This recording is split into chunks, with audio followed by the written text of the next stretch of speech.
ఈ కథ నాది. ఈరోజే దానికి సమాప్తి.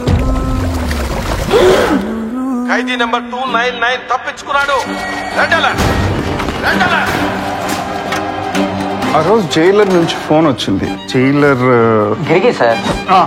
గిరిగి వెళ్ళి చూసాం.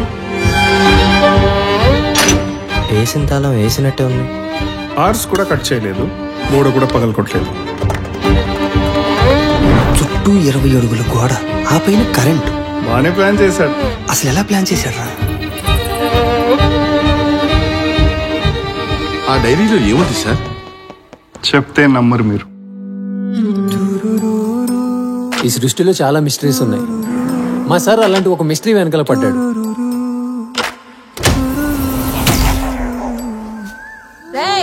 సాయంకాలం త్వరగా రా.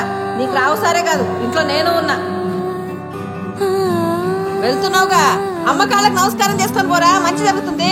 ఓ, ఈ పంచలకేం తక్కువ లేదు. కొన్నిసార్లు మీరు ఎక్కడికైనా వెళ్ళినప్పుడు లేదా ఎవరైనా కలిసినప్పుడు ఆ ప్లేస్, ఆ సరౌండింగ్స్, ఆ సిచ్యువేషన్స్ ఇంతకు ముందు ఎప్పుడు జరిగినట్టు అనిపిస్తుంది. చూడు, జరగకుండా జరిగినట్టు అనిపించేది ఒకటి ఉంది కదా, ఆ ఎంప్టీ ప్లేస్. చెప్తే నమ్మరు. ఖచ్చితంగా నమ్మరు. ఆ ఎంప్టీ ప్లేస్ మిగిలిన అంతా చూసాడయ్యా. ఆ ఊర్లో వాళ్ళు ఏం చేస్తున్నారో ఎవరికి సరిగా తెలియదు.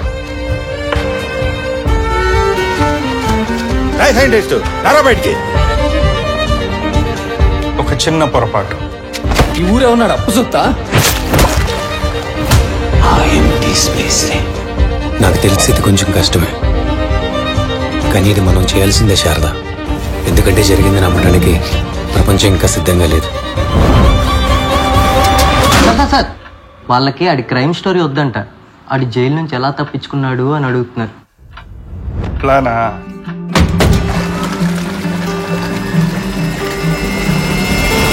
ఇది అంతమో ఆరంభమో ఏమైనా